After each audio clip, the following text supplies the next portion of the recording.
folks.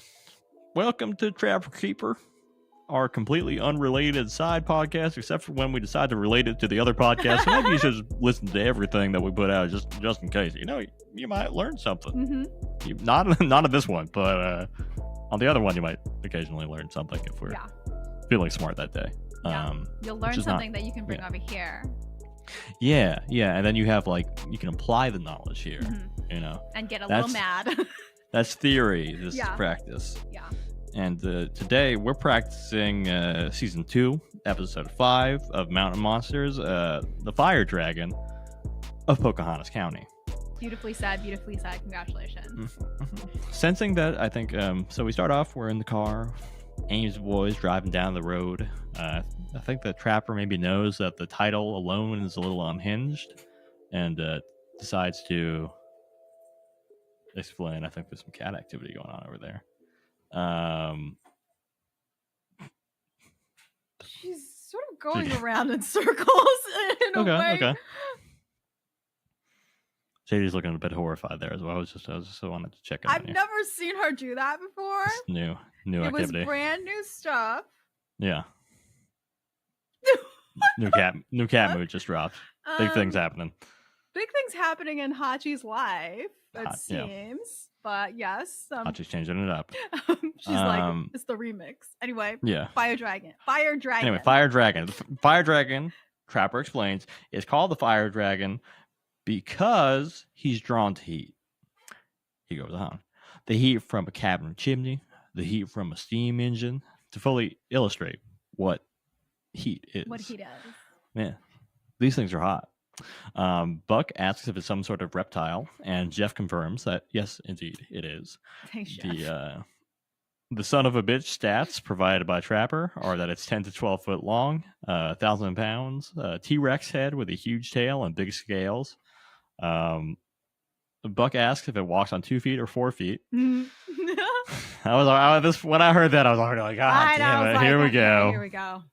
Yeah, Jeff describes it as quadrupedal, which obviously, oh boy, what are you talking about? These big old words, I don't know what the hell that means. You crazy, you fucking nerd. Get the fuck out of the car. Get the fuck out. Throw him out. Get on your fucking knees. What?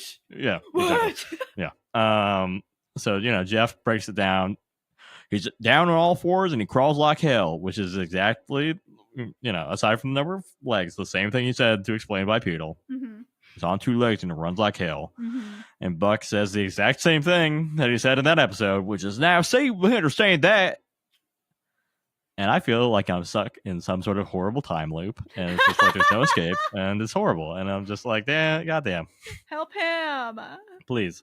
Jeff says the Fire Dragon was first spotted in the 1920s by the train conductor. The train conductor. What motherfucker. Ben, which train conductor? Ben, you don't understand. Back then, they only had one. We only had one train in West Virginia. Maybe they did. It's quite possible. Yeah. Buck asks if it likes train tracks, and Trapper's like, you fucking idiot. It likes rivers, and train tracks are next to rivers in West Virginia. But I'm with Buck. I'm with Buck on this one because Trapper literally just said the Fire Dragon was drawn to steam engines. So it's like, why wouldn't you think it likes trains? I don't know. Trapper goes on to say that the Fire Dragon used to physically attack steam engines. So, just imagine how tough this creature is. I'm trying to imagine that. But to me, attacking a train doesn't mean that anything is tough, right? I could attack a train. I would lose. There's a lot of things that would lose in a fight against a train. Yeah. But they could still attack them. Yeah. So maybe it's more like, bold, dumb. I don't know. Who knows? Anyway, they meet the first witness. They meet their first witness. The B emoji. Oh yeah, the Gen Z witness. Bub. Ben. Bub, the fisher hunter lover. Bub says he camps anytime I can get, and the old woman will let me out. Bub says he caught 2 fish while out camping and was preparing to cook them over a fire. Bub heard something moving near him and hit it with a flashlight. He estimated that it was 12 foot long. and saw it stand on its hind legs. The creature slowly approached the fire, and Bub got on his quad and dipped out. As he drove off, he turned around and saw the creature thrashing around the fire. The team determines that it was preparing to use the fire pit as a nest because it was drawn to the fire. Huckleberry explains that reptiles are drawn to heat. Thank you, Huckleberry. And then they decide that they're going to try to scare Bub by asking him if he has camped there since he saw the creature. He hadn't. Mm-mm. And then they warn him of the danger that he would be in. Just imagine if you were at a fishing hole and the fire dragon was hidden in the water. You'd have no idea the other thing would fucking tear you to pieces, Bub. You don't know what kind of danger you're in, man. It's like when they tried to kill fucking Kenny, what is it? Micah McDonald in that one episode. Oh yeah, like it's the same one. Yeah, it's the same energy. I don't understand why sometimes they bring that energy. You know, like I got it with like Michael McDonald, but Bub seems like basically one of y'all. Like he's like a West Virginia guy. He's not like some concrete person living out here in our woods. Like, why are you fucking with Bub? I know. Let him live. Damn, come on. Anyway, night one investigation kicks off, and with the size of the creature, they're sure that it will be very easy to find heavy air quotes here evidence of the fire dragon. I would also say that since this thing supposedly loves fire so much, they could just build a fire and wait. That seems like that would be my suggestion. Yeah. But that's not to be. They begin to walk around the woods when they hear a tree branch crack. They head towards the noise as Trapper says, "I got fresh shit right here." He determines it can't be deer shit or bear shit, leaving only one option. Fire producer shit? Oh, you're like, producer shit? Producer shit, yeah. They go towards a creek and find wet rocks, as one does near a creek. And then they start to follow a trail, air quotes on the trail, obviously. And then they hear a gunshot nearby. A nearby prospector in a robe calls out to them and asks them if they saw something moving by his house. They tell him no and asks that he not shoot them. Please don't. He says he won't yet. Buck tells him they're friends, not foe, and that's enough for him to invite them over to his shack. Buck asks if it was a bear, and the robed prospector scoffs at this. He points to a stick on the ground and says that the creature threw the stick at him and that it knocked the chimney off of his stovepipe. He warns them, if you get near that thing, be careful because it was mean and ugly and making a racket. The fear now put into the group for a change. They walk off in the direction that the robed man, who we now know as Chester, tells them. Chester continues to yell a conversation with them as they walk away from the cabin. He's just like still going on. He's like, and then he invites them over for coffee after they check it out. Meanwhile, we're learning more and more about Chester. We've been married 42 years, Chester tells a cameraman he's taken hostage. As the cameraman pans to his silent wife, who says nothing the entire time. And we was just sitting and talking and reminiscing about the old times, and the cameraman was never seen again. That was the last that anybody ever contacted him. We're getting a real Blair Witch situation here. A talking head. Just a yap. Kidnap and yap. So the Ames team goes up. They don't find shit. They go back to Chester to explain that the fire dragon was drawn to the heat of the chimney. The team finally put together the key to catching the fire dragon. You see, it's attracted to heat, right? Actually, Ben, I didn't know that. Right. So it's called the fire dragon because it likes hot things, right? Oh, I thought it was like it spewed because dragon. No, I thought it was like no. That would be that would be ridiculous. Okay, we're talking about real creatures here. The fire dragon it's a creature that lives in a river. And it attacks trains, right? Because it wants the heat inside of the train, right? Like reptiles. Reptiles like to throw themselves in fire, right? Like an alligator. They're all drawn to fire. So I was wrong. Yeah, I hate to mansplain to you, but you're Oh, not, so we you're not right can't on play this one. this section at the sports bra because you're. No, the I sports may bra will not be be a airing woman, this but one. you are talking over like a queer I- person of color. So, Exactly. okay. Yes. And if you let me finish it, okay. He's yelling at me. So you see, right? Baseline: fire dragon is attracted to heat, so they decide that the way to catch it is to make a water trap. Yes. I didn't get this shit at all. That shit was like, I was like, you're setting all this setup for what? Willie calls it a drop door water trap. So it's a trap in the water where the door drops after something swims into the trap. Mm-hmm. I think we've seen basically this one before. Yeah. Different materials, but the same basic shit. Mm-hmm. And they decide they're going to make it out of wood. So then we get our Wild Bill dose here. Wild Bill describes himself as a hoorah, I'm a Marine and a lumberjack, and gives a lesson on the three main uses for an axe, which is number one is murder. Use it to kill people or things, animals. I've seen creep. Number two is chopping wood. Mm-hmm. And then the third use for an axe is shaving. It's a multi-tool, basically. Okay. Swiss knife. Yeah. A Swiss knife. Axe. Right. Two of them are fairly rough uses, and the third one seems very precise. Yes. But it's a good tool. Mm-hmm. Huckleberry suggests Huckleberry was in the segment, which I thought was interesting. I was like, this is unusual for you, Huck. And he suggests a competition to carve notches into the logs because they're kind of doing a Lincoln Loggy type deal where the logs interlock. Huckleberry finishes in half the strokes of Wild Bill. Power and efficiency and weight. You gonna be flagging my phrasing there. Win over Wild Bill's amphetamine energy. Wild Bill decides to cope by explaining that Huckleberry is also a Marine and capable of getting her done. Which he always says that like it's a Marine thing. I always associated that with Larry the Cable Guy. Yeah. I'm not sure if that's one of the Marines hold on. Catchphrases. It's definitely not. It doesn't seem like it's in the official one. I don't think. Get her done. I don't think that get her done is a sort of.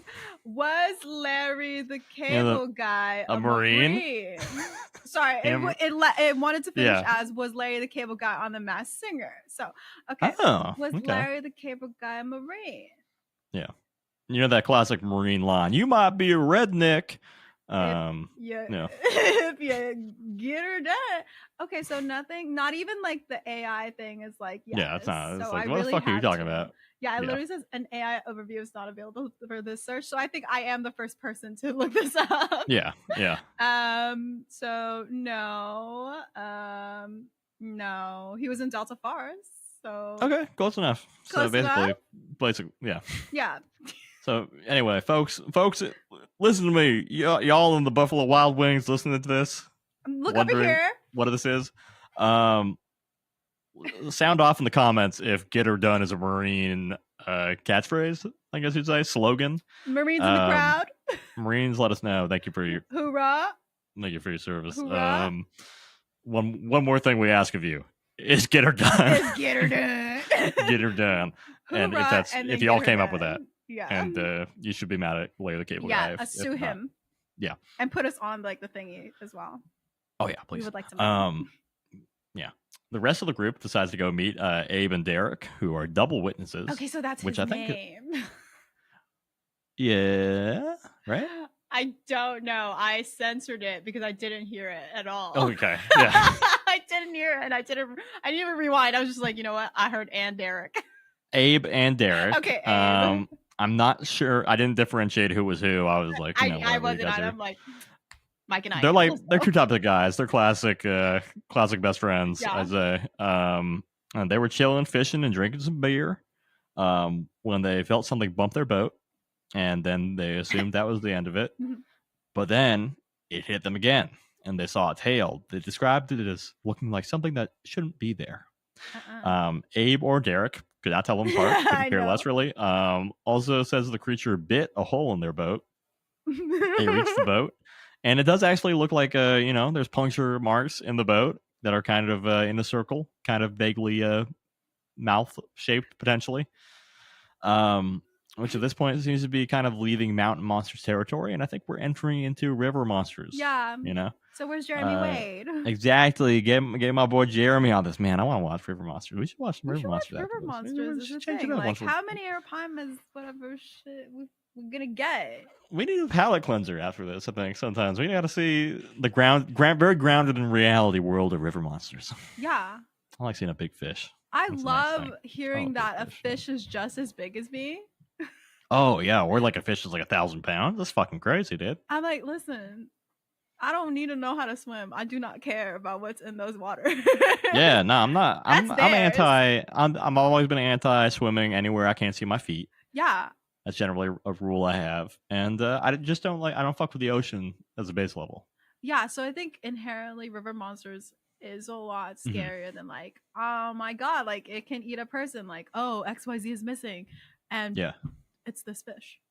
Yeah, right. And I mean, yeah. A lot of times it's it's also like it's not the fish's fault. Like they're just trying to pull something down, and then it turns out to be human. They're not usually like eating them, but they might cause them to drown or something. That seems to be the general kind of thing. Yeah, it's mostly dragging them into the water and then the person like not being able to like come back. So they're not like river monsters in the sense of like they're gonna come out and get you.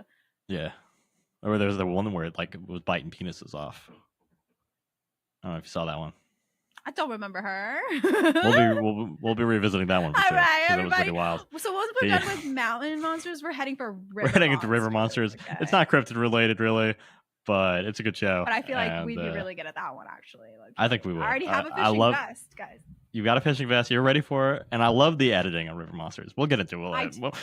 One day we'll revisit. We only have like 80 more episodes of mountain monsters to get through. So we're almost there. Just a light at the end of the tunnel. Actually, somehow our copy of Mountain Monsters turned into River Monsters. River Monsters? There's a silver fox on screen instead of the Ames boys. What's going on here? Jeremy Wade. Willie and Wild Bill find a nice muddy inlet to place the trap. And the montage makes it seem like this construction project is a especially slow one and difficult one for them. I feel like there's a lot of them dropping shit, and then just like kind of stumbling in mud. It seems like a rough situation for them. Do not envy them in this one. And we finally meet our third witness, Grizz. Outdoorsman. And they're like, "How'd you earn your nickname?" And he's like, "Well, I earned it, and I started growing this beard." And it's like, That's it. That's it. That's all you got. All right, cool, Grizz. I mean, that's a pretty cool nickname. It is. Still, I don't know if it's earned. Whatever. Grizz was setting up his trail cam when he saw a strange creature standing on its hind legs. He described it as 6 foot tall on its hind legs, probably 12 feet on all fours. He also caught the creature on video and shares the video with the team. It's as unclear and as shitty as you would expect, but Trapper reveals he's able to estimate creature size by video alone, which I think proves beyond anything that the buck humiliation ritual is purely based in sadism and not a need to look at the size of buck compared to a tree. Ain't no way. The team show up to the trap of the inlet, which I would say is probably the largest trap that we've had on the show now.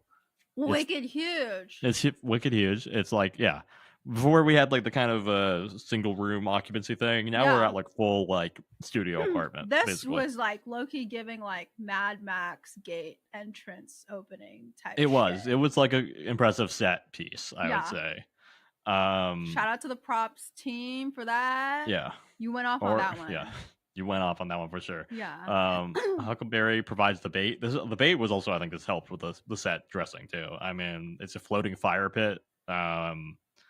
Which again, at least they touch on the fire. The fire's back. Fire. Yeah. Fire's back.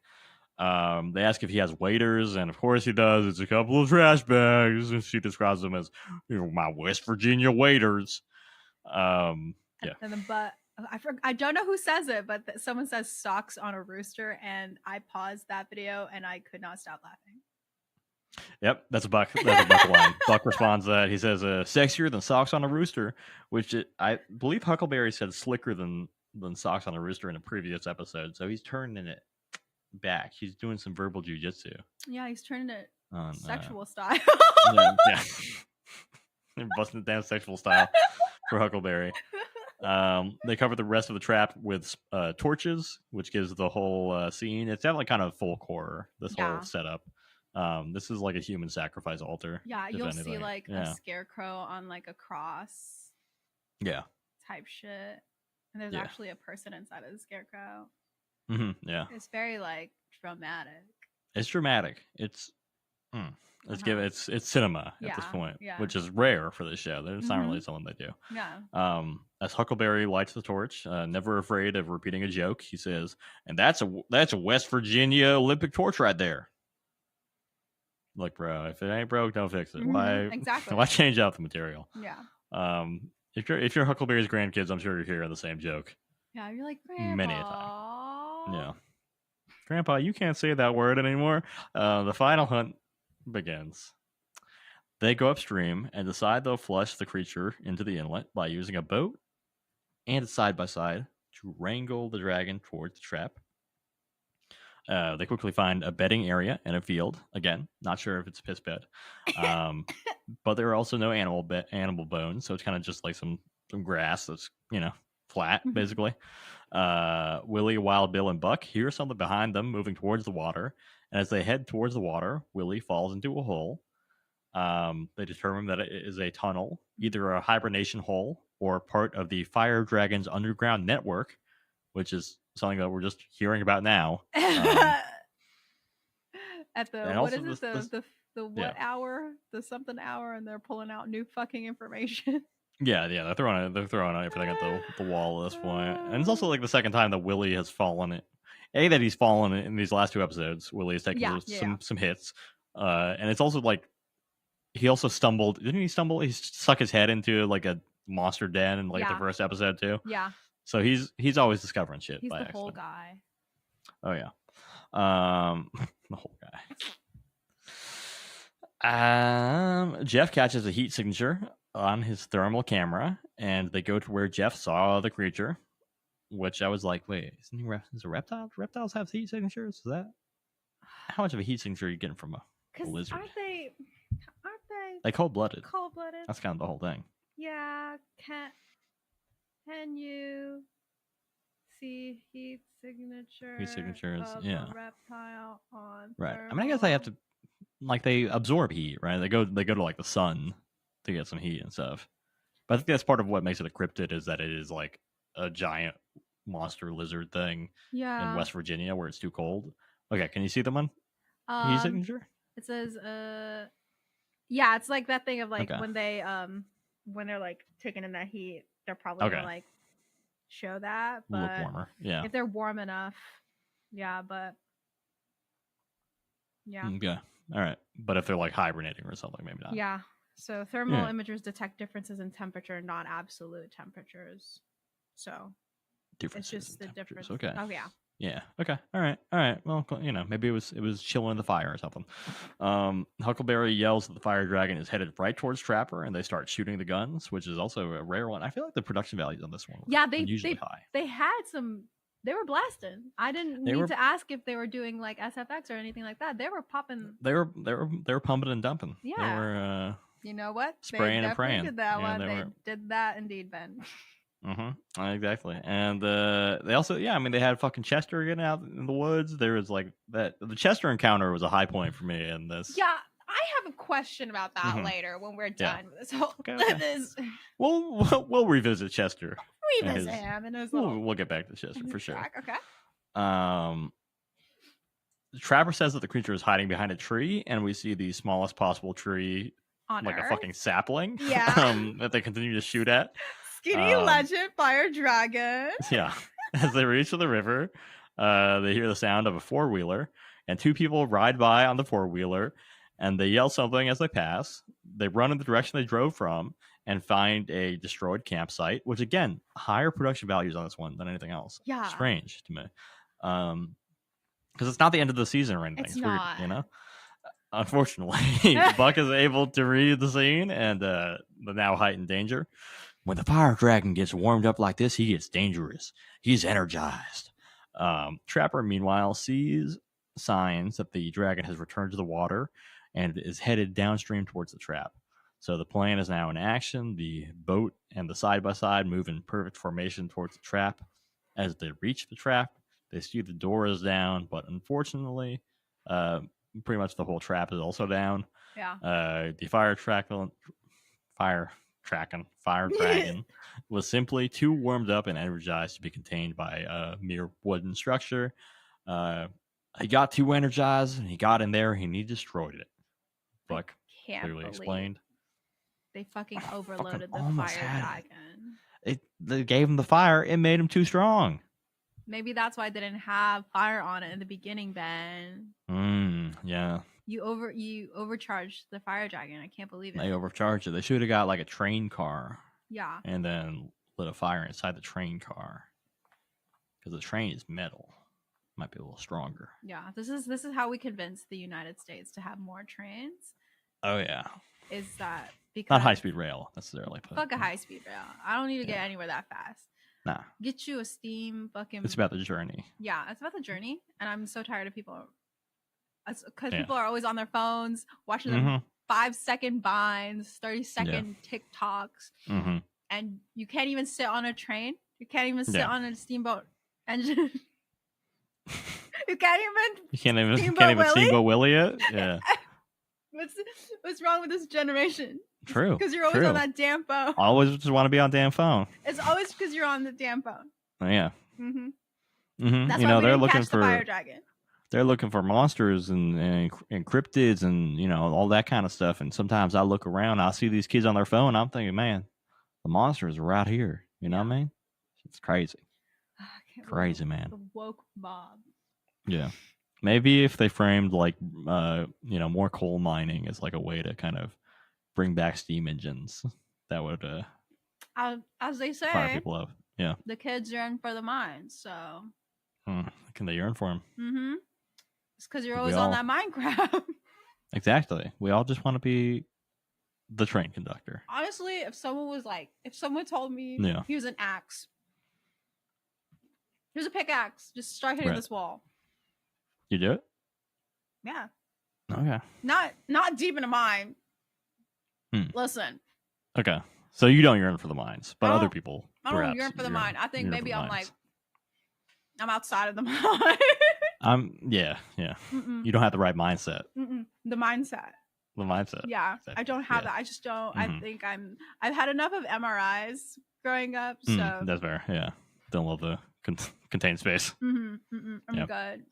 I don't think I yearn for the mines either. It seems dark and scary. Do you ever want to hit rocks with like a big object?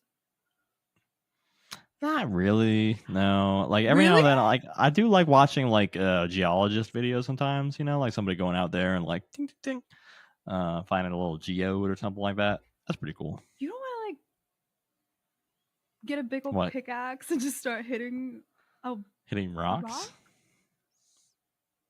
Can't say I do. No, I can't.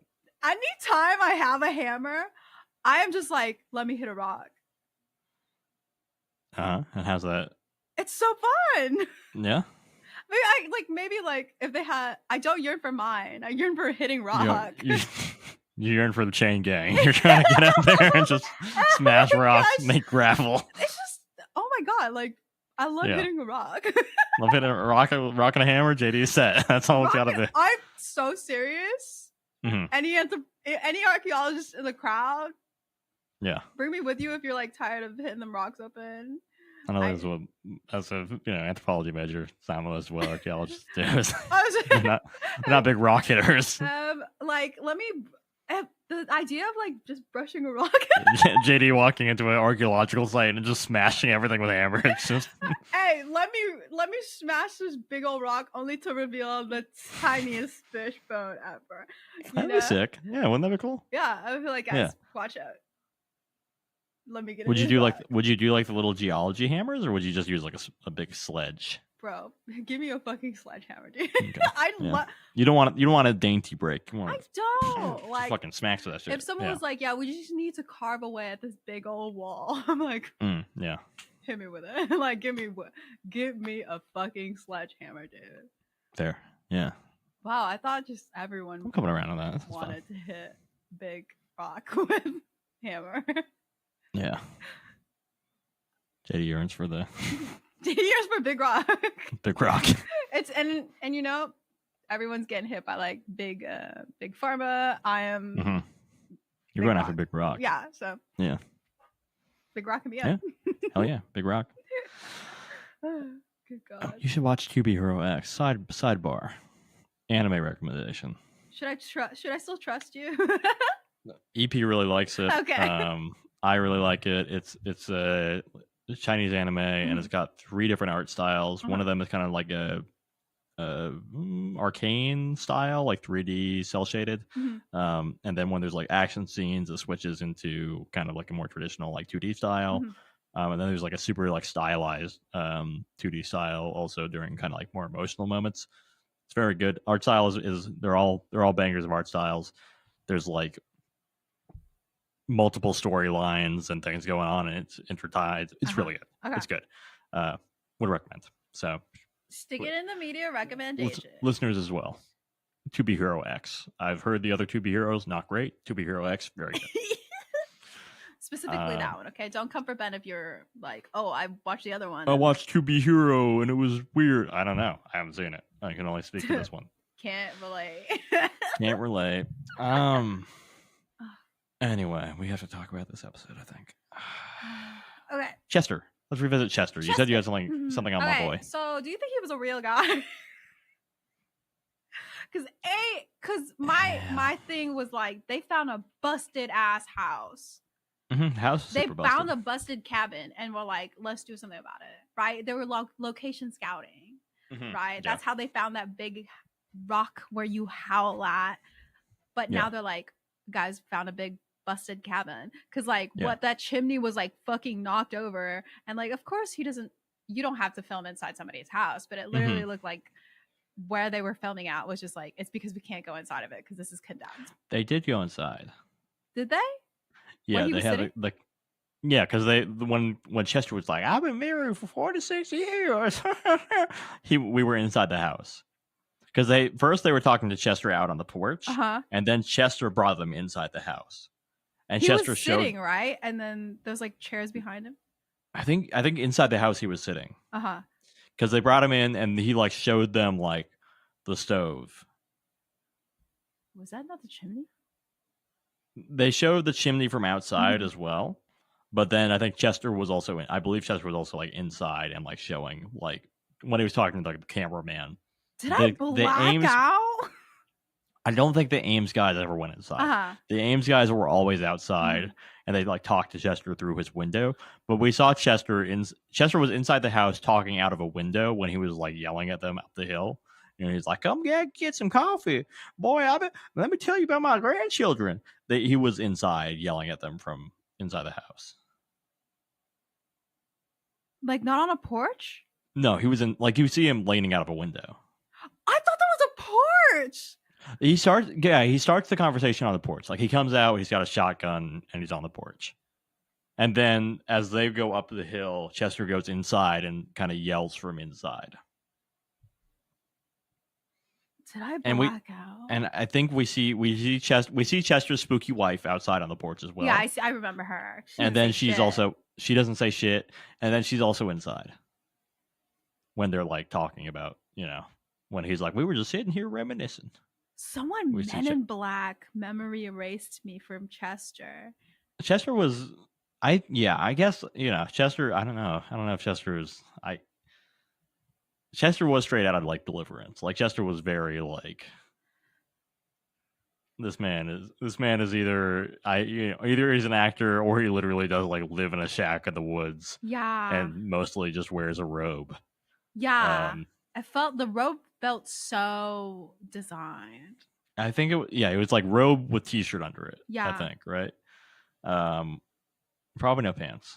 No, I'm gonna hazard that there was a Donald ducking situation going on. Oh my God. Winnie the Pooh moment. Yeah, Winnie the Pooh. Wife was in, I believe, kind of a moo thing. Yeah, and she just maybe a night shirt. Was like kind of behind him. Yeah, completely silent. A little spooky. Yeah, because it's like, okay, listen. If this is a real guy, if Chester's really out in them woods. Yeah. He was shooting at the thingy. Yeah. Chester was popping off. He was shooting, and then they had to be like, please don't shoot us. Yeah. So that's like cabin in the woods type scary shit. It is, yeah. However, if he's not a real guy, it's a little too on the nose. It's too on the nose. I think like the nature of it being like Buck being like, we're friend, not foe, and Chester being like, well, come on over then. That's definitely like a thing where it's like that seems produced because I feel like if like a real motherfucker that's out in the woods shooting at like things he hears in the woods, is you're like, well, don't shoot. Yeah, like he's gonna pop off again and just like, what the fuck are you doing on my property type send shit. an innocent producer over who's like, we have permits, we're allowed to be out here. Right. And Chester, I mean, Chester signed the release, clearly. We see Chester's spooky wife signed the release. We see her. Yeah, he's mic'd up, isn't he? And a producer goes inside to talk to them too, at least. So it's like, or interview them. So yeah. But then the later thing, the people on the quad have not signed a release. It seems, or maybe that could be intentional. That it makes it seem more like, oh, we didn't really interact with these people. They just like drove by in the quad.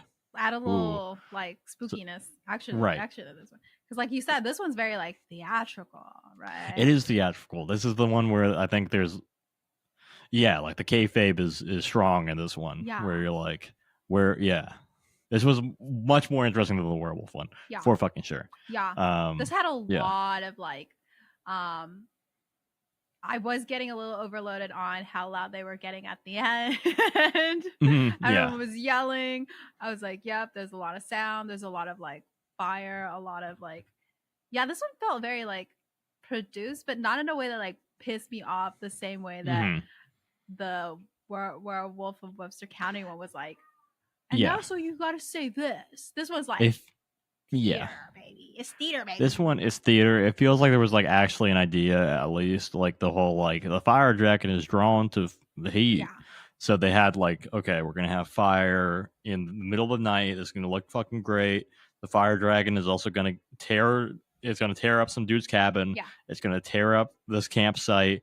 We're not gonna see these people. We're gonna see them leaving. That's it. Yeah. They're running to get out. They're freaking out. They gotta get out of here. We go to the campsite. It's all torn up. The fire is all fucked up. Like that's what I think an effective little scene there. Yeah, they had like beats and all that stuff. They had ideas. They were cooking with this one. I like this one for that. And I think like from memory, it's these episodes of Mountain Monsters that I really like, that have like a sense of like continuity across various, like this is not gonna happen. I don't remember anything like this later on from what I remember. Like the episodes that have like a sense of continuity because there's like a story that's like weaved into it. Right. That's when Mountain Monsters really gets me. But it's just like those one-off, like we're giving these ones a try. That I'm like, it either has to be an episode like this, or something funny, or like do something.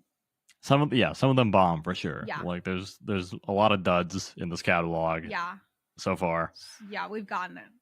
And this was not a dud. Yeah, I don't think. I think this was a banger, certified Mountain Monsters banger. Certified one, because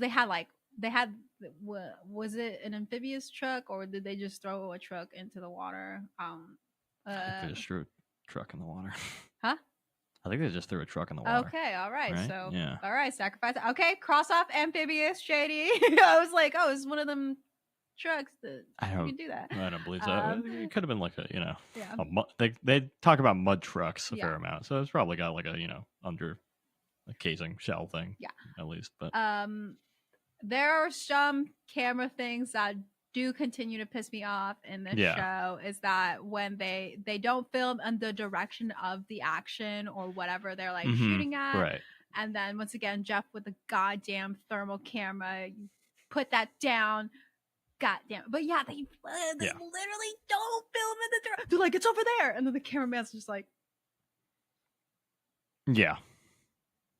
No, stay with me. Stay with me. It's over there. Stay here. And everyone's pointing over here.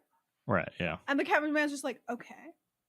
So I've got him in the center of the 3x3 frame. The grid. Right. Yeah. Right. Got the golden ratio on you, Trapper. Don't worry. We have And I'm like, no, point it over there to where they're shooting. I know that you're probably just going to be pointing in the dark, but on the off chance you might capture something. I don't know. Yeah. Right. But it's just, they never point it. I literally get why people are like on ghost hunting shows and all these things are wearing like GoPros, because like that's another thing for like the people on the videographers don't have to, when the person's already looking smack straight at what they're doing. Looking at the thing that they're supposed to be looking at. Yeah. God. Point. Look at. Do they ever get GoPros in the show? As somebody, I've never. Yeah, this is my first time really watching. I don't remember if they get GoPros on the show. I'm sure the GoPros would be a rife thing for comedy. With what is this? Some kind of tiny camera? Yeah, just be.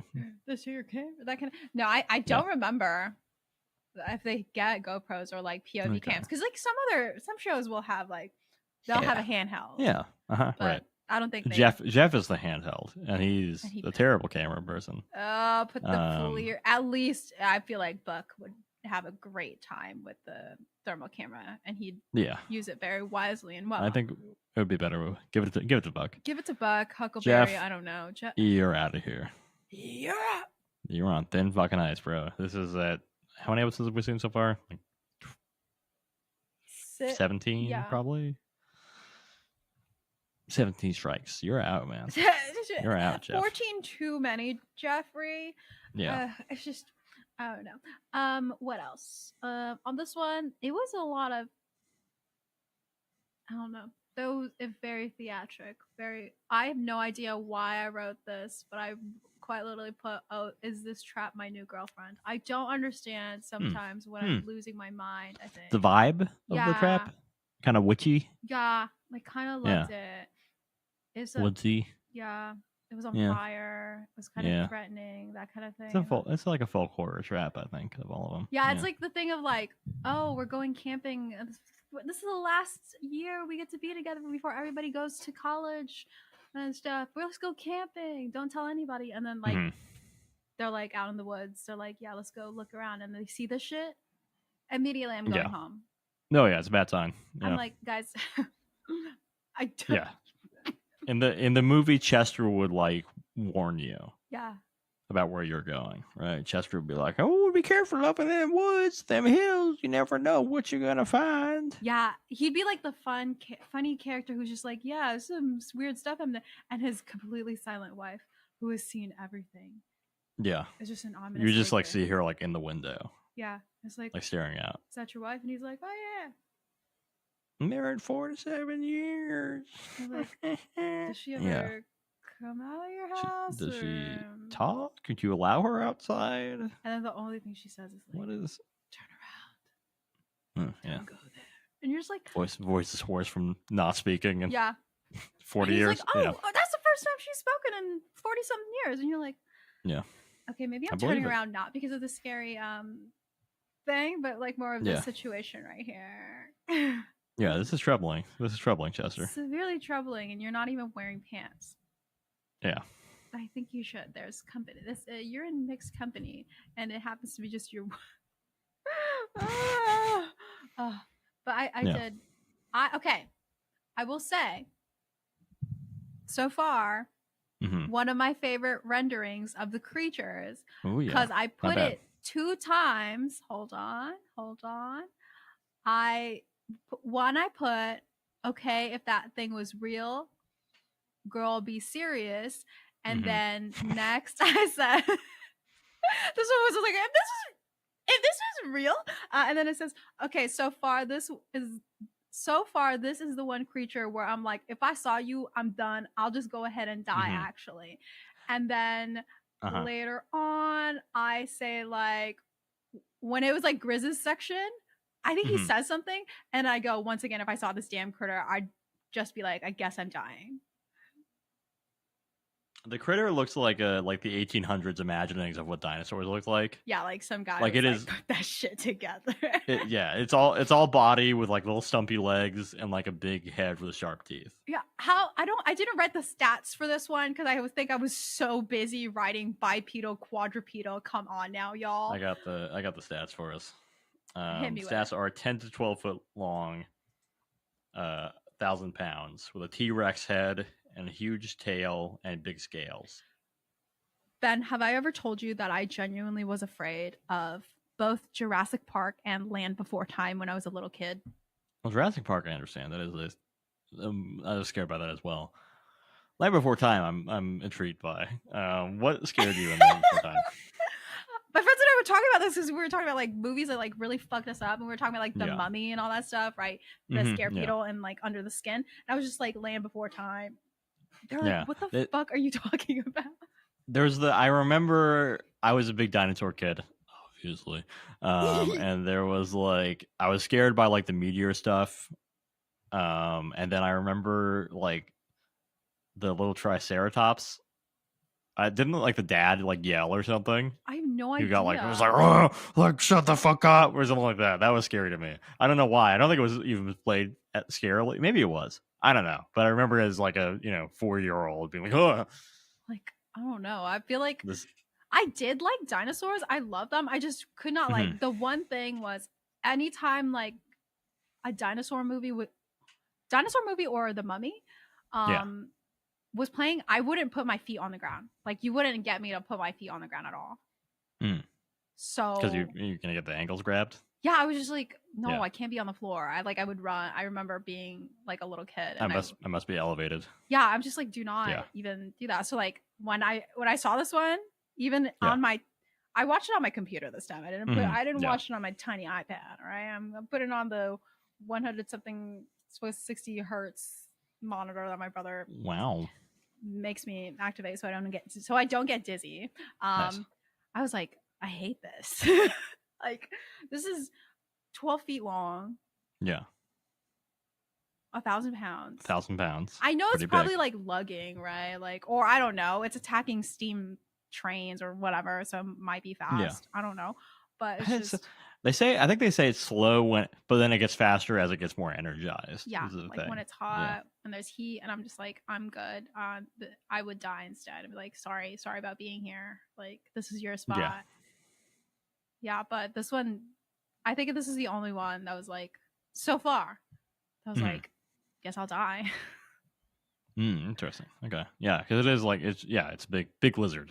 Yeah. But what we got here on this one. Like a alligator if it had like a T-Rex head type shit. Yeah. And I'm just like, I don't care about that even a little bit. Yeah, it's kind of iguana. It's kind of like old school dinosaur imagination. Yeah, I even sent you the analog horror like about prehistoric creatures come back. Yeah. God, terrified me.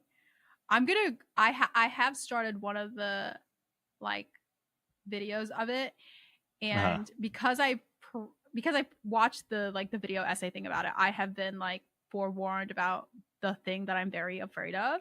But there's like an absolutely insane like T-Rex type creature in there that like scares the shit out of me. Interesting. The dinosaur fear is still present for you. Yeah, like absolutely. Like I love them. Yeah. Don't get me wrong, but I don't think I could go to like, those things Jurassic like Park. No, I can't. Listen. Yeah. I don't even want to think about them bringing back Jurassic Park, but like the walk with dinosaurs type shit. Not for you. When we were at fucking Universal, they had one of the creatures like they were bringing it to like the Jurassic area, and I turned around. I was like, interesting. Okay. Those and yet you love Godzilla. I know. Very interesting. Strange. Quite literally, I just hate like the little fat. Oh, thinking about it. Oh my god! I literally, when they were like, there was two of them, and they were like walking across the blah blah blah, just to bring them there, and they were doing their little motions, and I was just like, do you have a least favorite dinosaur? It's those ones. They're like what, like the Velociraptor? Yes. Okay. Yeah. I can't. The clever girls. Yeah, okay. I'm like, okay, listen. slang, girl power. Yeah. Just like away from me. That's fair. Yeah. The claws. Yeah. So this one, I was like, I guess, because I'm like, okay, listen, if I saw Bigfoot, I'm like, what am I gonna do, right? Yeah. I'd just be like, okay, get over it. Sure. Like, right. I guess you're just not impressed. Not impressed at all, right? Mm-hmm. Maybe the one that's like I don't remember which one it was that we had experienced already. The one that's like kind of like this. Oh, the what was that? Like the Yahoo? Yeah, the neck was like down here type shit. It was one of these ones with like that was a fucked up one. Yeah, that one I'm like, I'm like, I think that was the Yahoo. Correct me if I'm wrong. It might be. The name is ringing it. The Yahoo. Yeah, because it's like one that like features in like might not be Yahoo actually. It's Grafton Monster. I think it features in like Fallout. Oh my god! But yeah, those ones like if I see Bigfoot, I'm just like, well, I've seen a big ape, right? Like I know that you can exist, right? Right. Yeah. But this thing, I'm like already pre-existing condition of being afraid of dinosaur. Yeah. And now it's in front of me. I'm like, I guess I'm dying. Guess that's it for you. Yeah. I'd give up real quick. So this is my one creature, I guess, that is now. Yeah. If I see peace. I once was here. Yeah. Yeah. Gotta throw a little like match buckets away. We'll go to the fire instead. Oh my god, that would be like such an interesting way to. Now you're like, yeah, you can distract it with some fire, and I'm like, that would be such an interesting way to go because it's like, well, I just sort of set the ground on fire, and I'm like, you know how people walk away from explosions? I guess I'm just not going to. Yeah, I'm standing here. I'm accepting my fate. I'm like, well, what am I gonna do? Run? Yeah, that'd be an option. Yeah, I'm not running shit. Yeah. Rest easy. That thing is what 12 feet long, and I am 1,000 pounds. Yeah, 1,000 pounds. I lay down. I'm 4'11". I weigh. Moves at a snail's pace when it's cold. Yeah. Apparently. We're in California, baby. That's true. That's true. If I see that shit at Davis, I'm like, I guess. I'm like, what? 4'11" laying down. That's like 4 times 3. You know, and then I weigh like 100-something pounds. That I'm done for. Oh yeah, David's in summer. That thing. She a track star. Yeah, like the Komodo dragon. Oh, because stop it. Yeah. So big lizards as well. Not a fan. Big lizard, and that is like you pointed out. Like I love Godzilla. Quite good. Yeah. I love Godzilla. I love Mothra. Godzilla's my best friend. Yeah. But I don't know. I just don't think that Godzilla registers. It doesn't read as like lizard. Yeah. Like not even close to, like not even T-Rex. Like I hate the T-Rex. Like what's in the new Jurassic Park with the guy with the margaritas, Indominus Rex or some shit like that. Sure. Get the fuck out of my face. Yeah. Guess I'll die. You know, that type of thing. But Godzilla doesn't register like that to me. I'd be like, Godzilla's having a bad day. Yeah. Imagine being that big and you can't. Godzilla reads his friend, not foe. Yeah. So. Yeah. Other big lizards you're on notice. Komodo dragons, get them the fuck out of here. Like, keep why are you there? Why would you be there? Yeah. Yeah. It's a mystery. Fire dragon. Yeah. Fire dragon. There was apparently like a whole wave of these kind of things, like dragons like this, like big lizards attacking trains and shit. In like the early 1900s, late 1800s, of like that was like a kind of thing in folklore that just kind of disappeared. But there were like, it was weird. It was just people talked about like dragons back in like the 1800s in America. People thought that there were like actual, monster lizards around that were, and people like, trains full of people would describe being like chased by like a giant lizard, because there wasn't that much going on back then. That's flying serpents and shit. There's all kinds of weird shit going on back then. People just were, oh my god, this was on the Josh Gates show. Yeah. I don't know, was it it was on one of the shows where those like people were seeing like dinosaurs in modern time. Yeah, it was probably related to that, or like it was like that because I think it was like around the same time as like the big paleontology boom that people were like discovering dinosaur bones, and I think that there was like stories about people being like, we were attached by a monstrous lizard on it tried to derail the train, and I think this is obviously like one of those stories that kind of was ripe enough for the Mountain Monsters boys to pick it up. Oh my god. Yeah, it was just a weird phase. I think, but it was kind of like that, obsession with like dinosaurs and these ideas of like these giant lizards, and that kind of led to some interesting stuff in folklore at the time. That's what we need. Yeah, we need some fucking. We need to bring that shit back. Don't bring back. Well, obviously, don't. You don't want the dinosaurs, but like we spent a while talking about. It. We need to bring back interesting ass shit. Yeah. I'm just saying that so you know that probably never was actually attacking trains or steam engines. Probably was just people that were into paleontology at like the turn of the century and were like, wouldn't it be crazy if a dinosaur attacked this train? And said that a dinosaur attacked this train. Sounds like something I would say out loud. Sounds like something I would say. I'm like, Ben, what if there was a dinosaur right now in my outside the house? You've got to consider that these people did not have social media or any like real outlet other than lying back in the day. So you're telling me they were telling tall tales around the campfire? A fair number of tall tales were being shared with I don't know who to believe in. Even with newspapers and newspaper. Yeah. Big dinosaur spotted attacking train. Yeah, I'm sure that would make a story in West Virginia in the early 1900s. Like they would write that up like it was real. I can't. No shade. Most newspapers would have at the day, and probably still would now. I think potentially we could probably get a news story going. We can make it happen. We've learned from the chupacabra, the one little fucked up dog. It doesn't take much. It doesn't take much. No. We need to find a Komodo dragon. Let's go. You need to find a Komodo dragon. Sorry, you need to find one.